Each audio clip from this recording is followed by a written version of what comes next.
lagi nating alalahanin sa bawat parte ng ating journey. Kasi iba-iba talaga yung seasons ng ating journey. Merong iba't ibang mga seasons ito. Pero sa lahat ng season ng ating buhay, ang may control doon, walang iba kundi ang Diyos.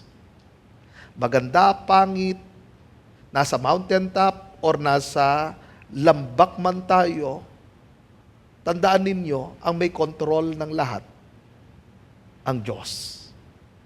Kung pansinin ninyo ang journey ni Isaac, sa lahat ng season, naroon ang Diyos. Kung pansinin ninyo, matindi ang tagtuyot, yung ating pinag-aralan sa nakaraan, nandun pa rin ang Diyos, kumikilos ang Diyos, ang may control ang Diyos. Hindi pinabayaan ng Diyos si Isaac. Ganon din ang itinuturo sa atin ng Panginoon. Kapag sinabi kasi nating siya ang sovereign Lord, siya ang may control ng lahat ng bagay, na kahit hindi natin maintindihan ang nangyayari, still God is in control.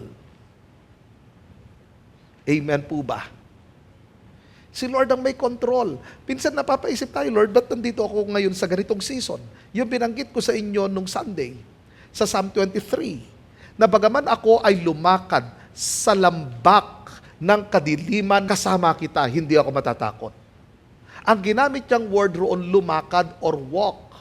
Ibig sabihin, hindi yun ang destination natin. Pero ang good news doon, bagaman nandun tayo sa lambak na yon, ang sabi roon, hindi ako matatakot. Bakit? Sinong kasama ko? Walang iba, kundi ang Diyos.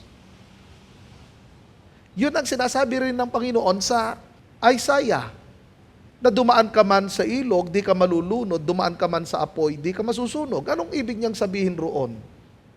Actually, kung pansinin ninyo, hindi niya sinabing kung dadaan ka. Ang sabi ng Bible, kapag dadaan ka. Anong kaibahan ng kapag sa kung? Nung ginamit mismo ang salitang kapag, ibig sabihin, lahat talaga tayo dadaan at dadaan roon. Hindi natin maiiwasan yon.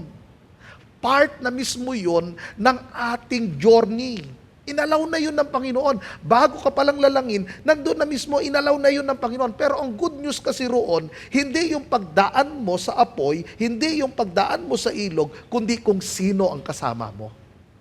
Yun ang kaibahan sa lahat. Naalala ko nung maliit si Elijah, si Pastor Elijah. Bumili kami sa tindahan, gabi that time.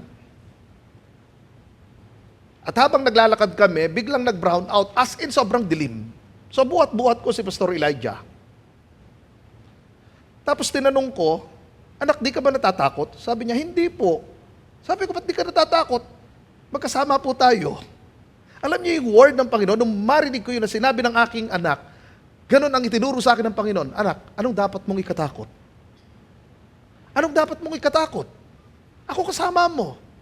Kahit sobrang dilim ng nilalakaran mo, kasama mo ako.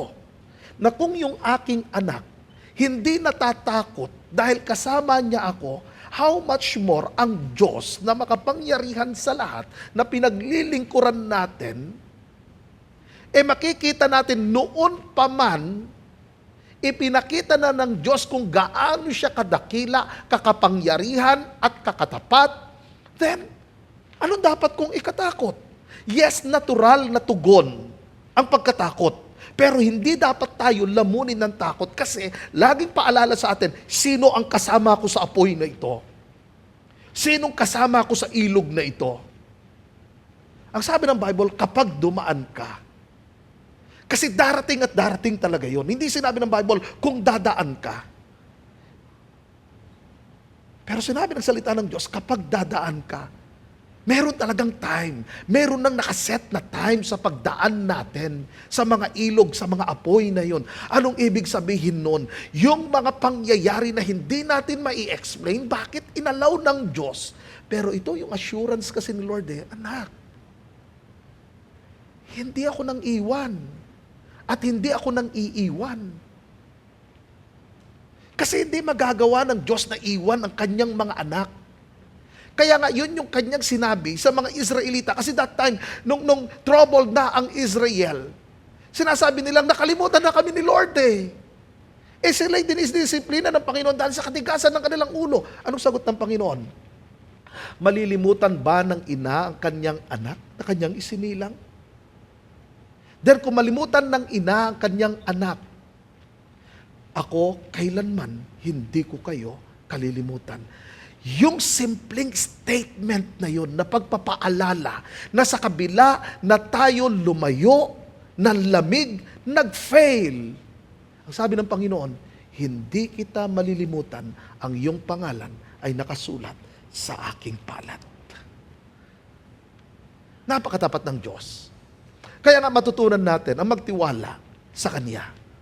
Yun yung laging paalala, na kapag tayo'y dadaan sa ibang mga season na iniiwasan natin, si Lord mismo ang nag-allow niyan.